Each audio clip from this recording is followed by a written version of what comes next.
ಕೃಷ್ಣ ಜನ್ಮಾಷ್ಟಮಿ ಪ್ರಯುಕ್ತ ನಾ ದೇವ್ರ ನೈವೇದ್ಯಕ್ಕೆ ವಿಧವಾದ ಭಕ್ಷಣಗಳನ್ನ ರೆಡಿ ಮಾಡ್ಕೊಂಡಿದ್ದೆ. 14ನೇ ತಾರೀಕು ಹಬ್ಬ ಇದ್ದಿದ್ದರಿಂದ ಅವತ್ತಿನ ದಿವಸನೇ ನಾವು ಎಲ್ಲ ಭಕ್ಷಣಗಳನ್ನು ಮಾಡೋಕ್ಕಾಗಲ್ಲ, ತುಂಬ ಕಷ್ಟ ಇದೆ. ಟ್ರೆಡಿಷ್ನಲ್ ಆಗಿ ಮಾಡಬೇಕು, ಮಡಿಯಿಂದ ಮಾಡಬೇಕು. ಸೊ ತುಂಬ ಕೆಲಸಗಳು ಜಾಸ್ತಿ ಇರೋದ್ರಿಂದ ಆಲ್ಮೋಸ್ಟ್ ಒಂದು ವಾರದಿಂದನೇ ನಾವು ಎಲ್ಲ ಏನೇನು ಮಾಡಿರ್ತೀವಿ ಸ್ವೀಟ್ಗಳು, ಖಾರ ಐಟಮ್ ಎಲ್ಲ ಪ್ಲ್ಯಾನ್ ಮಾಡಿಕೊಂಡು 1 by 1 ರೆಡಿ ಮಾಡ್ಕೊಂಡಿದ್ದೆ. ಅದರಲ್ಲಿ ಮೊದಲನೇದಾಗಿ ಸ್ವೀಟು ನಾನು ಸ್ಟಾರ್ಟ್ ಮಾಡಿದ್ದು ಮೈಸೂರು ಪಾಕು. ಸೊ ಮೈಸೂರು ಪಾಕನ್ನ ಫಸ್ಟ್ ಇವತ್ತು ಅಪ್ಲೋಡ್ ಮಾಡ್ತಾ ಇದ್ದೀನಿ. ಸೊ ಡೇ ಬೈ ಡೇ ನಾನು ಏನೇನು ಮಾಡಿದ್ದೆ ಸ್ವೀಟು ಖಾರದ ಐಟಮ್ ಎಲ್ಲ ನಿಮಗೆ ಡೈಲಿ ಒಂದೊಂದು ವಿಡಿಯೋ ಅಪ್ಲೋಡ್ ಮಾಡ್ತೀನಿ. ಮೈಸೂರು ಪಾಕು ಕೆಲವ್ರು ಹೇಳ್ತಾರೆ ತುಂಬ ಕಷ್ಟ, ಪಾಕ ಗೊತ್ತಾಗಲ್ಲ ಅಂತ. ಆದಷ್ಟು ಅರ್ಥ ಆಗೋ ಥರ ತಿಳಿಯೋ ಥರ ನಾನು ಮಾಡಿ ತೋರಿಸಿದ್ದೀನಿ. ನೋಡಿ ನಿಮ್ಗೆ ಇಷ್ಟ ಆಗುತ್ತೆ ಅಂತ ಅಂದ್ಕೊಂಡಿದ್ದೀನಿ. ನಾನಿಲ್ಲಿ 2 ಕಪ್ಪು ಕಡಲೆ ಹಿಟ್ಟು ತೊಗೊಂಡಿದ್ದೆ. ದೊಡ್ಡ ಗ್ಲಾಸಲ್ಲಿ ನೀರು ಕುಡಿತೀವಲ್ಲ ಆ ಗ್ಲಾಸಲ್ಲಿ 2 ಗ್ಲಾಸು ಕಡಲೆ ಹಿಟ್ಟು. ಆದಷ್ಟು ಕಡಲೆ ಹಿಟ್ಟು ಒಳ್ಳೆ ಬ್ರ್ಯಾಂಡದ್ದು ತೊಗೊಳ್ಳಿ, ಫ್ರೆಶ್ ಆಗಿದ್ದರೆ ತುಂಬ ಒಳ್ಳೆಯದು. ನೀವು ಬೇಕಿದ್ದರೆ ಕಡಲೆ ಹಿಟ್ಟನ್ನು ನೀವೇ ಕಡಲೆಬೇಳೆ ಕೊಟ್ಟು ಬೀಸಿಸ್ಕೊಂಡು ರೆಡಿ ಮಾಡ್ಕೋಬೋದು. ನಾನು ರೆಡಿಮೇಡ್ ತೊಗೊಂಡಿದ್ದೀನಿ. 1 ಯಾಡಿ ತೊಗೋಬೇಕು, ಜರಡಿ ಹಿಡಿಬೇಕು, ಒಂದು ಚೂರು ಗಂಟಿಲ್ದೇ ಇರೋ ಥರ ಜರಡಿ ಇಟ್ಕೋಬೇಕು. ನೋಡಿ 1 ಗ್ಲಾಸ್ ಅಳತೆಗೆ 2 ಗ್ಲಾಸು ಸಕ್ಕರೆ ಲೆಕ್ಕ. ಅಂಥದ್ರಲ್ಲಿ ನಾನು 2 ಗ್ಲಾಸ್ ತೊಗೊಂಡಿದ್ದರಿಂದ 4 ಗ್ಲಾಸು ಸಕ್ಕರೆ ತೊಗೊಂಡಿದ್ದೀನಿ. ಅಳತೆ ಕರೆಕ್ಟಾಗಿ ನೋಡ್ಕೊಳ್ಳಿ. 1 ಗ್ಲಾಸ್ಗೆ 2 ಗ್ಲಾಸ್. ಎಣ್ಣೆನೂ ಅಷ್ಟೇ, ಸಕ್ಕರೆನೂ ಅಷ್ಟೇ, ಡಬಲ್ ಬೇಕು. ಇವಾಗ ಎಣ್ಣೆ ಕಂಪ್ಲೀಟಾಗಿ ನಾನು 2 ಗ್ಲಾಸ್ ತೊಗೊಂಡಿರೋದ್ರಿಂದ 4 ಗ್ಲಾಸ್ ಎಣ್ಣೆ ಬೇಕಲ್ವಾ. ಆದರೆ ನಾನೇನು ಮಾಡಿದ್ದೀನಿ, 3.5 ಗ್ಲಾಸ್ ಎಣ್ಣೆ ತೊಗೊಂಡು ಅರ್ಧ ಗ್ಲಾಸು ತುಪ್ಪ ಸೇರಿಸಿದ್ದೀನಿ. ಆ ತುಪ್ಪ ಬಂದು ಘಮ ಬರೋದಕ್ಕೆ. ಎಲ್ಲರೂ ಅಂದ್ಕೊಂಡಿರ್ತಾರೆ ಮೈಸೂರು ಪಾಕ್ ಅಂತಂದರೆ ಫುಲ್ ಕಂಪ್ಲೀಟ್ ತುಪ್ಪದಲ್ಲೇ ಮಾಡಬೇಕು ಅಂತ. ಇಲ್ಲ, ಟೆಕ್ಸ್ಚರ್ ಚೆನ್ನಾಗಿ ಬರೋದಿಲ್ಲ. ಸಾಫ್ಟಾಗಿ ಸ್ಮೂತಾಗಿ ಬರಬೇಕು ಅಂದರೆ ಎಣ್ಣೆನೇ ಬಳಸಬೇಕು. ಆದಷ್ಟು ಎಣ್ಣೆ ವಾಸನೆ ಇಲ್ದಿರೋ ಥರ ಎಣ್ಣೆ ಬಳಸ್ಕೋಬೇಕು. ಸನ್ಫ್ಲವರ್ ಆಯಿಲು ಐಡಿಯಲ್ ಆಗಿರುತ್ತೆ ಈ ಮೈಸೂರು ಪಾಕ್ ಮಾಡೋಕ್ಕೆ. ಈ ಕಡಲೆಕಾಯಿ ಎಣ್ಣೆ, ಎಳ್ಳೆಣ್ಣೆ ಅದರಲ್ಲೆಲ್ಲ ಮಾಡಬಾರ್ದು.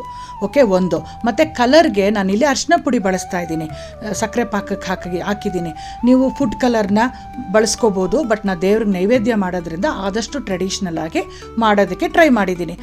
ಮತ್ತು ಸಕ್ಕರೆ ಪಾಕ ಹೆಂಗೆ ಬರಬೇಕು ಅಂದರೆ 1 ಎಳೆ ಪಾಕ ಬರಬೇಕು. ಆ 1 ಎಳೆ ಪಾಕ ಬಂದ ಮೇಲೇ ಕಡಲೆ ಹಿಟ್ಟನ್ನು ಸೇರಿಸ್ಕೋಬೇಕಾಗತ್ತೆ. 2 ರಿಂದ 3 ಬಾರಿ ಟೆಸ್ಟ್ ಮಾಡ್ತಾ ಇರಬೇಕು. ಒಂಥರ ಅಂಟು ಬರಬೇಕು ಕೈಗೆ. ಜೇನುತುಪ್ಪ ಬರುತ್ತಲ್ಲ ಆ ಥರ ಅಂಟು ಬಂದಾಗ ಕಡಲೆ ಹಿಟ್ಟನ್ನು ಸೇರಿಸ್ಬಿಟ್ಟು ಕೈ ಬಿಡದೆ ತಿರುತ್ತಾನೇ ಇರಬೇಕು.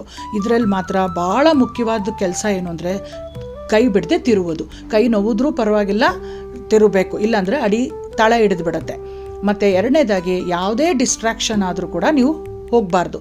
ಇಲ್ಲಾಂದರೆ ಹೋಯ್ತು, ನೀವು ಮಾಡಿರೋ ಅಷ್ಟು ಕಷ್ಟಪಟ್ಟು ಮಾಡೋದನ್ನು ಕೆಟ್ಟೋಗುತ್ತೆ. ಸೊ ಹಾಗಾಗಿ ಮೈಸೂರು ಪಾಕ್ ಮಾಡಬೇಕಾದ್ರೆ ಡಿಸ್ಟ್ರಾಕ್ಷನ್ ಇಲ್ಲದೆ ಮಾಡಬೇಕು. ಮತ್ತು ಎಣ್ಣೆನ ಪಕ್ಕದಲ್ಲಿ ಕಾಯ್ಲಿಕ್ಕೆ ಇಟ್ಟಿದ್ದೀವಲ್ವ, ಅದನ್ನು 10 ರಿಂದ 11 ಬ್ಯಾಚಲ್ಲಿ ಒಂದೊಂದು ಸೌಟಾಗಿ ಸ್ವಲ್ಪನೇ ಸೇರಿಸ್ತಾ ಇದ್ದೀನಿ. ನಿಮಗೆ ಇಲ್ಲಿ ವಿಡಿಯೋದಲ್ಲಿ ನಾವು ಕಂಟಿನ್ಯೂಸ್ ಆಗಿ ಎಣ್ಣೆ ಸೇರಿಸೋದನ್ನು ತೋರಿಸಿಲ್ಲ, ಬೋರ್ ಆಗುತ್ತೆ. ಆದರೆ ನಾನು ಹೇಳ್ತಾ ಇದ್ದೀನಿ, ಒಂದು 10 ರಿಂದ 11 ಬ್ಯಾಚಲ್ಲಿ ಸೇರಿಸಿದ್ದೀನಿ. ತಿರುತ್ತಾ ಒಂದು 2 ಸೆಕೆಂಡ್ಗೂ 3 ಸೆಕೆಂಡ್ಗೂ ತಿರುತ್ತಾ ಸ್ವಲ್ಪನೇ ಎಣ್ಣೆ ಸೇರಿಸ್ತಾ ಬರಬೇಕು. ಅದ್ರಲ್ಲಿ ತುಪ್ಪನೂ ಮಿಕ್ಸ್ ಆಗಿರುತ್ತೆ, ಘಮ ಬರುತ್ತೆ ನಿಮಗೆ. ಯಾಕೆ ಅಂತಂದರೆ ನಮಗೆ ಗೊತ್ತಾಗಲ್ಲ ಎಷ್ಟು ಎಣ್ಣೆ ಇಡ್ಸುತ್ತೆ. ಬಟ್ ನಾನು ಹೇಳಿರೋ ಅಳತೆಯಲ್ಲಿ ಮಾಡಿದ್ರೆ ಕರೆಕ್ಟಾಗಿ ಅಷ್ಟು ಕಡಲೆ ಹಿಟ್ಟಿಗೆ ಇಷ್ಟು ಎಣ್ಣೆ ಬೇಕಾಗುತ್ತೆ.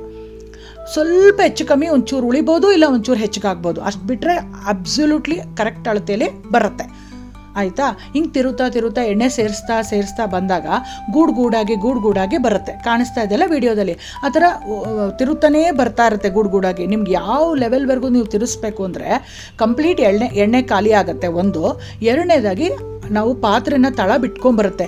ನೋಡಿ ಫೋಮಿ ಸ್ಟ್ರಕ್ಚರ್ ಬರುತ್ತೆ, ನೋಡಿದ್ರಲ್ಲ? ಆ ಥರ ಬಂದಾಗ ಗಮನಿಸಿ. ಈ ಸ್ಟ್ರಕ್ಚರ್ ಬಂದಾಗ ಮಾತ್ರ ನೀವು ಮುಂಚೆನೇ ರೆಡಿ ಮಾಡಿ ಇಟ್ಕೊಂಡಿರಬೇಕು ತಟ್ಟೆಗೆ ತುಪ್ಪ ಸವರಿ. ಆವಾಗ ಮಾಡೋಕ್ಕೆ ಹೋಗಬಾರ್ದು.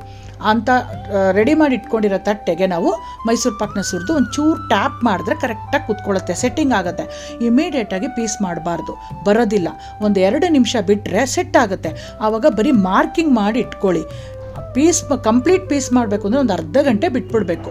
ಇವಾಗ ನೋಡಿ ನಾನು ಲೈಟಾಗಿ ಮಾರ್ಕ್ ಮಾಡಿ ರೆಡಿ ಮಾಡಿದ್ದೀನಿ. ಒಂದು ಅರ್ಧ ಗಂಟೆ ಬಿಟ್ಟ ಮೇಲೆ ಸಖತ್ತಾಗಿ ಸೆಟ್ ಆಗುತ್ತೆ. ಆವಾಗ ನೀವು ಪೀಸ್ಗಳನ್ನ ಮಾಡಿ ಬಾಕ್ಸ್ಗೆ ಸ್ಟೋರ್ ಮಾಡ್ಕೋಬೋದು. ನಾನು ಅದೇ ಥರ ಮಾಡಿರೋದು. ನಾನು 2 ತಟ್ಟೆಗೆ ಹಾಕಿದ್ದೆ, ಯಾಕಂದರೆ ನಾನು ಮಾಡಿರೋದು ಜಾಸ್ತಿ ಕ್ವಾಂಟಿಟಿ. ಸೊ ಹಾಗಾಗಿ 2 ತಟ್ಟೆಗೆ ತುಪ್ಪ ಸವರಿ ಸುರಿದಿದ್ದೀನಿ.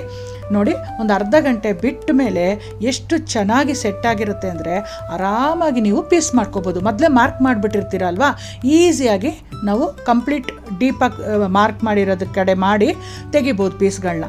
ಸುಲಭವಾಗಿ ಬರುತ್ತೆ, ಭಾಳ ರುಚಿಯಾಗಿ ಮತ್ತು ಒಂಥರ ಸಾಫ್ಟಾಗಿ ಬಾಯಿಲಿಟ್ಟರೆ ಕರ್ಗೋಗುತ್ತೆ, ಅಷ್ಟು ಚೆನ್ನಾಗಿ ತುಪ್ಪದ ಘಮದಲ್ಲಿ ಬರುತ್ತೆ. ಖಂಡಿತ ಟ್ರೈ ಮಾಡಿ. ನನಗನ್ಸಿರೋ ಪ್ರಕಾರ ನಾನು ಈಸಿಯಾಗಿ ತೋರಿಸ್ಕೊಟ್ಟಿದ್ದೀನಿ ಅಂತ ಅಂದ್ಕೊಂಡಿದ್ದೀನಿ. ನೀವು ಮೊದಲನೇ ಸತಿ ಬಿಗ್ನರ್ಸ್ ಮಾಡೋರಾಗಿದ್ದರೆ ಚಿಕ್ಕ ಗ್ಲಾಸಲ್ಲಿ ಮಾಡ್ಕೊಳ್ಳಿ, ಅನುಭವ ಇರೋರು ಜಾಸ್ತಿ ಈ ಥರ ಮಾಡ್ಕೋಬೋದು. ಖಂಡಿತ ಟ್ರೈ ಮಾಡಿ. ಒಳಗಡೆ ಬ್ರೌನಾಗಿ ಮೇಲ್ಗಡೆ ಯೆಲ್ಲೋಯಿಶ್ ಆಗಿ ಸಖತ್ತಾಗಿ ಬರುತ್ತೆ. ಟ್ರೈ ಮಾಡಿಬಿಟ್ಟು ಹೇಗೆ ಬಂತು ನಿಮಗೆ ಅಂತ ಕಮೆಂಟ್ಸಲ್ಲಿ ಹೇಳಿ. ಮತ್ತು ಮುಂಬರೋ ವೀಡಿಯೋದಲ್ಲಿ 1 by 1 ನಾನು ಏನೇನು ರೆಸಿಪಿ ಮಾಡಿದ್ದೀನೋ, ನೈವೇದ್ಯಕ್ಕೆ ಭಕ್ಷಣಗಳನ್ನ ಮಾಡಿದ್ದೀನೋ ಅಪ್ಲೋಡ್ ಮಾಡ್ತೀನಿ. Stay tuned friends. ಮತ್ತು ಬೇರೆ ವಿಡಿಯೋದಲ್ಲಿ ಸಿಗ್ತೀನಿ. Until then take care friends. ನೀವು ಖಂಡಿತ ನಿಮ್ಮ ಫೀಡ್ಬ್ಯಾಕ್ನ ನನಗೆ ಕಮೆಂಟ್ ಸೆಕ್ಷನಲ್ಲಿ ಹೇಳಿ. ವೀಣಾ ಲಕ್ಷ್ಮೀನಾರಾಯಣ್ ಪೇಜನ್ನು ಫಾಲೋ ಮಾಡ್ಕೊಂಡು ನೋಡಿ.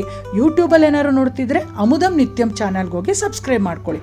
ಒಂದೇ ವಿಡಿಯೋ ಇನ್ಸ್ಟಾಗ್ರಾಮು, ಫೇಸ್ಬುಕ್ಕು, ಯೂಟ್ಯೂಬಲ್ಲಿ ಬರುತ್ತೆ. ಓಕೆ ಫ್ರೆಂಡ್ಸ್, ಟೇಕ್ ಕೇರ್, ಬಾಯ್.